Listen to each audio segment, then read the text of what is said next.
Cataluña y me ha parecido que sería interesante, en primer lugar, presentarles la Agencia Catalana de Cooperación, porque nosotros somos una unidad del Gobierno de Cataluña y hace relativamente poco, y precisamente en un debate en torno a Haití, el señor Ureta, un economista muy conocido en Cataluña, me decía: pero así usted no es una ONG, es una OSG, una organización sí gubernamental. Pues sí, eso es una primera excepcionalidad en nuestro caso. Somos una unidad del Gobierno de Cataluña y eso comporta una segunda excepcionalidad, y es que somos una agencia gubernamental de un gobierno que no es un Estado. Y eso es una excepcionalidad porque, como ustedes saben, a principios de los años 70, creo que en 1972 o 75, en Naciones Unidas, los Estados miembros de Naciones Unidas se comprometieron a destinar una parte de su riqueza, concretamente el 0,7, a promover, impulsar procesos de desarrollo en lo que llamamos los países del sur, ¿no? Este era un compromiso de los Estados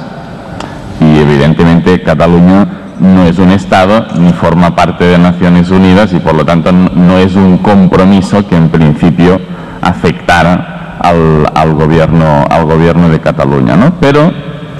Cataluña es un país con una fuerte participación en el ámbito público de las asociaciones privadas, de la sociedad civil, y es un país con una larguísima tradición de participación en aquellos retos que se va estableciendo la comunidad internacional, ¿no? Es un país, una población con una vocación internacionalista muy arraigada en nuestra historia. Y por lo tanto, la sociedad civil organizada desde hace muchos años ha participado en proyectos y programas de cooperación internacional, ¿no? Por lo tanto, el Gobierno de Cataluña, aun no siendo el gobierno de un Estado y recogiendo ese sentimiento, esa tradición de la sociedad civil catalana, creyó que era su deber participar también de esos retos y esos compromisos de la comunidad internacional. Por lo tanto, en el año 2001 se aprobó en el Parlamento de Cataluña una ley catalana de cooperación internacional, se aprobó destinar una parte del presupuesto de los recursos propios del Gobierno de Cataluña a la cooperación internacional y al cabo de 2 años se fundó la Agencia de Cooperación para gestionar esos recursos que el Gobierno de Cataluña quería destinar a la cooperación internacional. Por lo tanto, hay también que tener en cuenta que esos fondos, saben ustedes, vienen del esfuerzo fiscal de la ciudadanía y por lo tanto los ciudadanos y las ciudadanas de Cataluña participan con su esfuerzo fiscal en los presupuestos de 2 agencias de cooperación. Los ciudadanos de Cataluña pagamos nuestros impuestos al Estado español y a través de ese esfuerzo participamos, colaboramos de los fondos de la Agencia Española de Cooperación y por otra parte pagamos nuestros impuestos al Gobierno de Cataluña y a través de ese esfuerzo participamos también en los presupuestos de la Agencia Catalana de Cooperación. Es decir, que nuestra tradición de compromiso hacia la comunidad internacional en los procesos de desarrollo pues es doble, coherentemente con esa tradición de solidaridad del pueblo de Cataluña. Claro, digo esto también porque hay que tener en cuenta que hablamos de 2 realidades muy diferentes. La Agencia Española de Cooperación es la agencia del gobierno de un Estado, es una agencia ya con muchos más años de existencia y con un presupuesto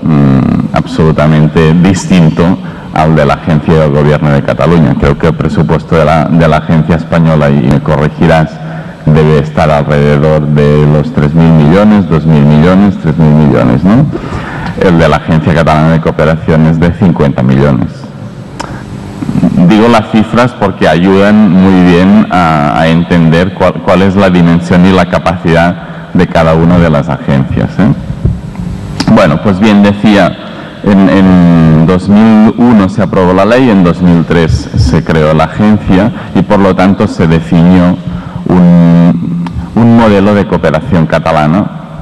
que, por ser de muy reciente creación, nos permitió, creo, que establecer un modelo moderno que recogía en aquel momento, al inicio de la década, pues los debates que a lo largo de los últimos años se habían producido en el sí del sector de la cooperación. Es un modelo, por lo tanto, que prioriza aquellas acciones no tanto que quieren hacer frente a las consecuencias de la pobreza o las desigualdades, sino sobre todo a las causas. Es un modelo, por lo tanto, de cooperación transformadora, superando un modelo que hemos llamado asistencialista. Y por otro lado, entendiendo que era un modelo que debía respetar, incluso diría promover el contexto en que se producía, es decir, de un país con una fuerte y potente red de organizaciones de la sociedad civil. Es un modelo plural, diverso, rico, es un modelo participativo. Nosotros entendíamos que el reto del desarrollo, de la lucha contra la pobreza y contra las desigualdades, no era un reto que debían afrontar solo aquellas organizaciones de la sociedad civil, vamos a decir, especializadas en esta misión, como son las ONGs de desarrollo, ni era un reto que debía afrontar solo una unidad específica en el Gobierno de Cataluña, sino que creíamos que todas las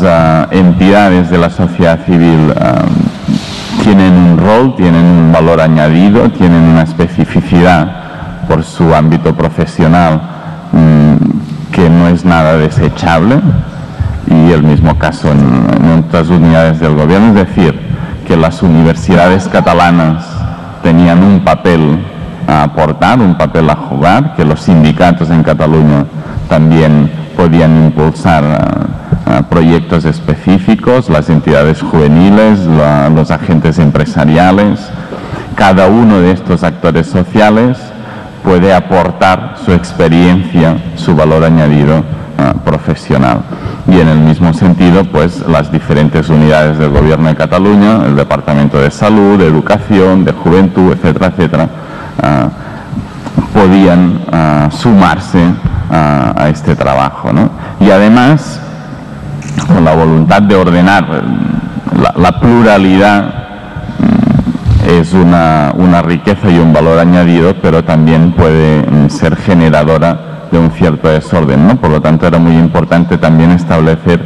cuál era el ámbito de trabajo de cada uno de estos actores, ¿no? Y en este sentido, el modelo que se ha definido es un modelo de alianzas entre actores semejantes catalanes y de los países socios del sur de la cooperación catalana. Por lo tanto, las universidades catalanas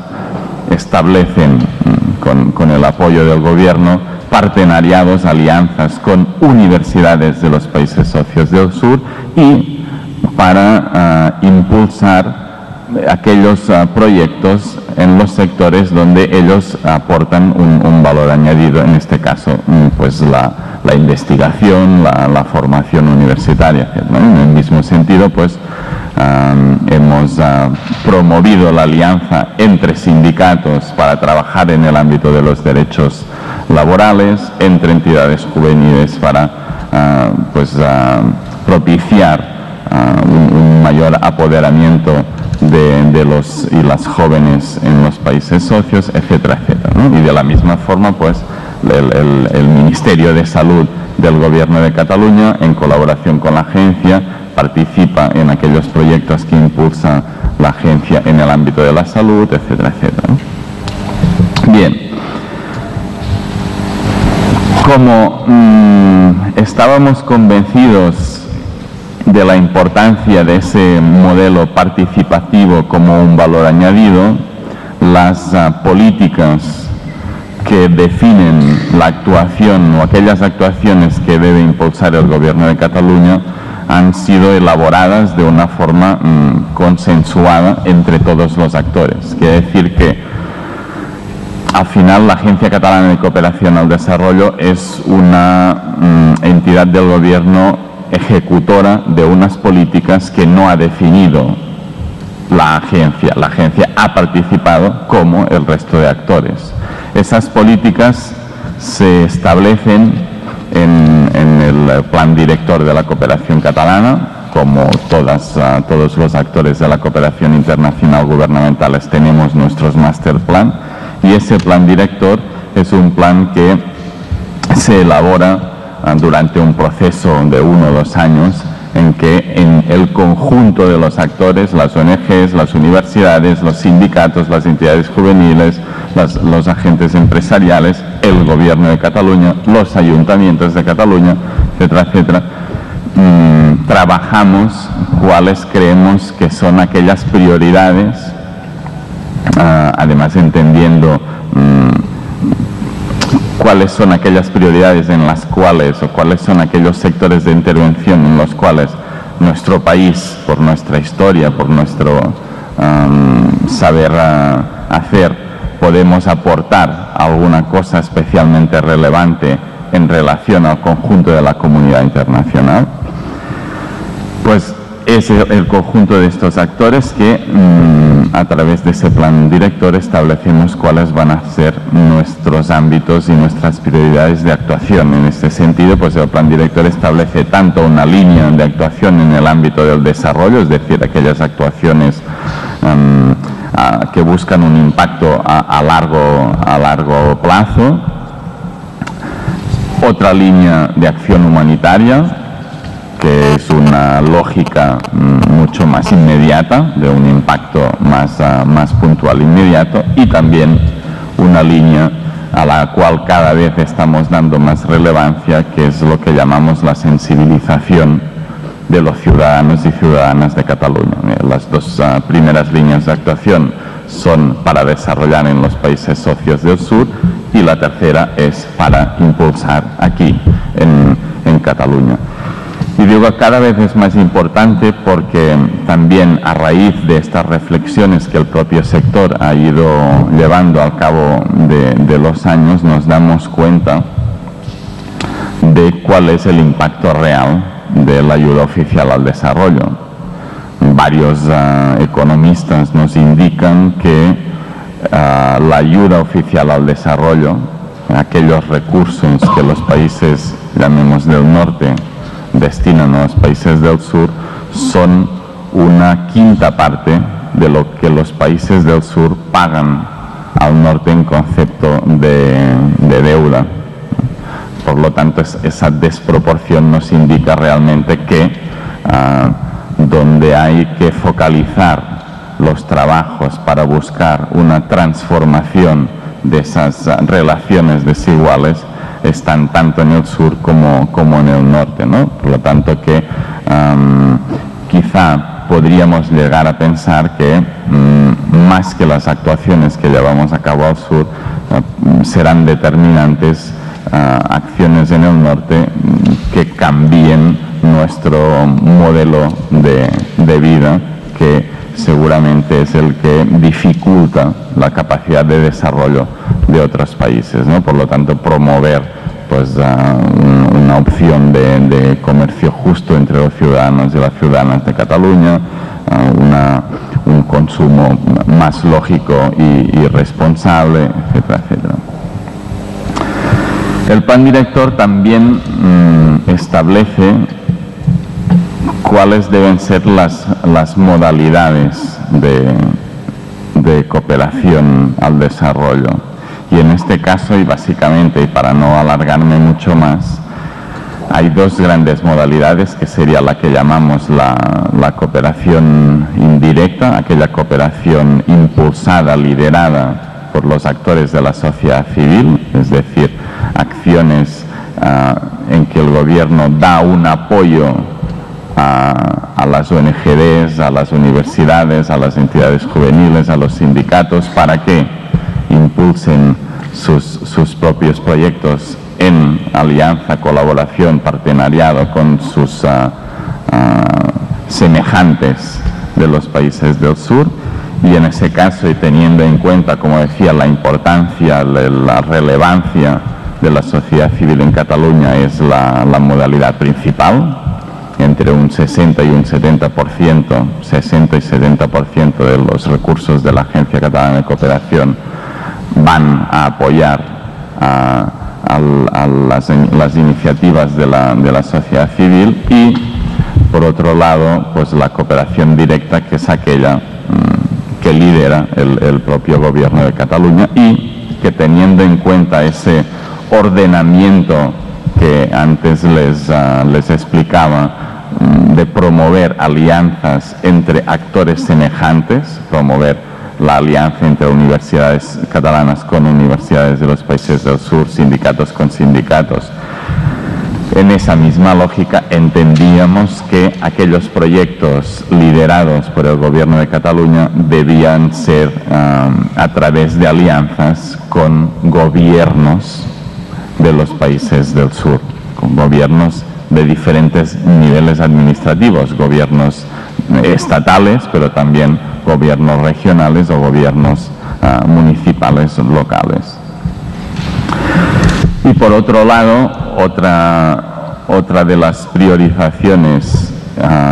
relevantes para ustedes es la priorización a nivel geográfico. ¿Cuáles eran aquellos países donde pensábamos que tenía un sentido que se estableciera pues esa colaboración con Cataluña, ¿no? Y en este caso se tuvieron en cuenta pues elementos como, evidentemente, en primer lugar, los índices de desarrollo humano de los países, pero también pues la presencia en Cataluña de ciudadanos originarios de otros países, o también la tradición de los actores de la sociedad civil, ¿no? Y por eso, de acuerdo con todos los actores de la cooperación catalana, y finalmente, no lo he dicho, pero también es importante tenerlo en cuenta, el plan director no lo aprueba el gobierno de Cataluña, el plan director lo propone el gobierno en el Parlamento de Cataluña, y es el Parlamento de Cataluña, los diputados y las diputadas, quien en última instancia participan de la redacción de ese plan y lo aprueban. Por lo tanto, el conjunto de la sociedad, el gobierno y el Parlamento de Cataluña decidieron que los países donde la cooperación catalana se iba a concentrar serían en América, Guatemala, Nicaragua y El Salvador; en América del Sur, Colombia, Ecuador y Bolivia; en África, Marruecos, Sáhara Occidental, Senegal y Mozambique; y también Palestina. Lógicamente, es obvio que hay muchos otros países en el mundo que demandan pues la colaboración de la cooperación catalana, pero hay que entender, como decía, que las capacidades del gobierno de Cataluña y de la cooperación catalana en general son pues las que son unas capacidades limitadas, y era un absurdo pensar que podríamos trabajar en todo el mundo buscando una cooperación de calidad, poder hacer seguimiento del impacto que nuestras actuaciones actuaciones tenían si estábamos en 50 países y por lo tanto con la idea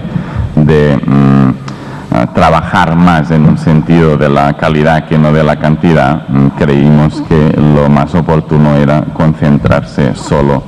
que ya nos da mucho trabajo, en 11 países, ¿no? Para ir terminando, yo sí que les quería hacer un breve repaso de las actuaciones que la Agencia de Cooperación ha llevado a cabo a raíz del terremoto de enero. Y en ese caso, como gobierno, el gobierno mandó un equipo de especialistas del Servicio de Emergencias Médicas del Ministerio de Salud del gobierno y apoyó varias actuaciones de ONGs especializadas en el ámbito de la acción humanitaria. Tenemos un instrumento de trabajo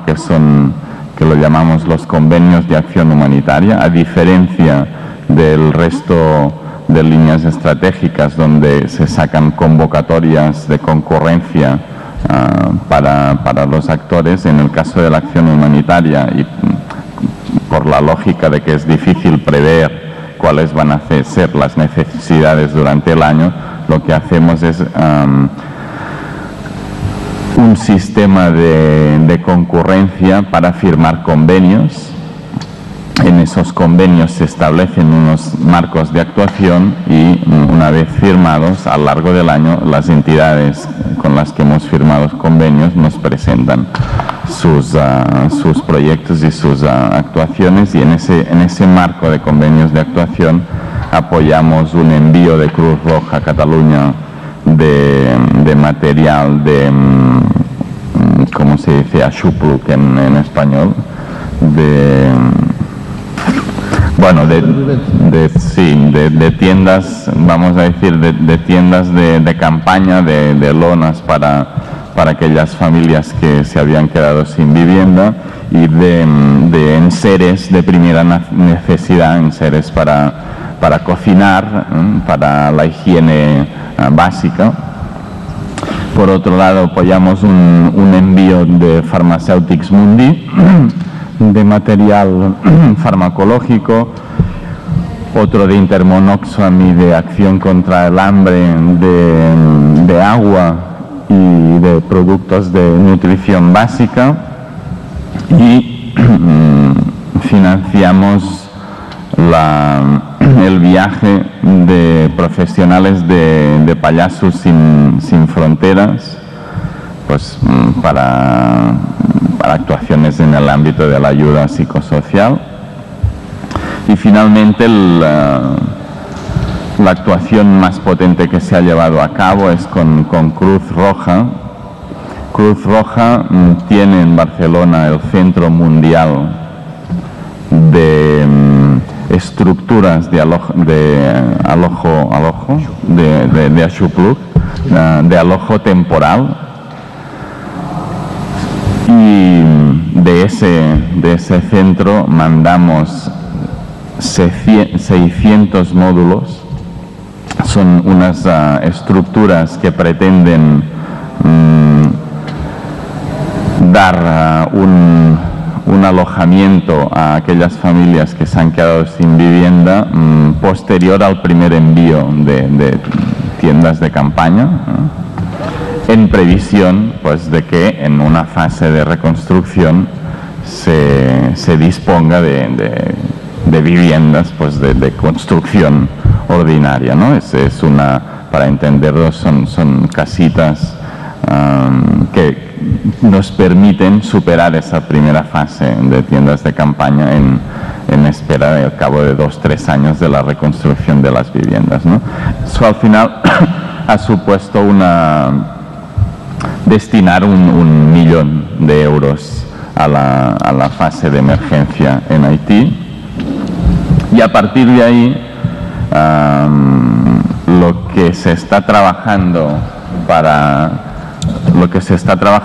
el futuro son dos polos, uno más inmediato, el otro más a largo término. El primero es que tenemos la fortuna que el plan director que les hablaba termina este año y por lo tanto estamos trabajando en la definición del próximo plan director. De hecho, en estos momentos el plan está redactado y el gobierno lo debe aprobar antes del verano y a partir de ahí pues va a ser elevado al Parlamento de Cataluña, y en ese nuevo plan director desde el gobierno vamos a proponer que en la línea estratégica de acción humanitaria se incluya en el ámbito de la reducción de riesgos de desastres una línea de apoyo a la mejora de las capacidades locales para desarrollar aquellas estructuras y sistemas que permitan una prevención y una mitigación de futuros desastres. En ese capítulo se hace una mención específica de priorizar en ese ámbito el trabajo en Haití. Y finalmente, por tanto, creo que a través de esas dos iniciativas podemos también enfocar mejor el trabajo con Haití en el futuro. Bien. Señor Felipe ha tenido una intervención más larga de lo que esperaba. Más larga, pero bueno, lo que pasa, claro, pero ahora tampoco podemos ser injustos con los demás ponentes. Pero hay algo, como hemos dicho que vamos a ser flexibles, hemos tenido un inconveniente que nos ha modificado la composición de la segunda mesa.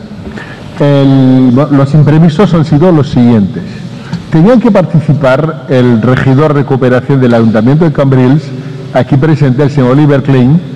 Tenía que participar el señor Rafael Martín, que es miembro del consistorio del Prat,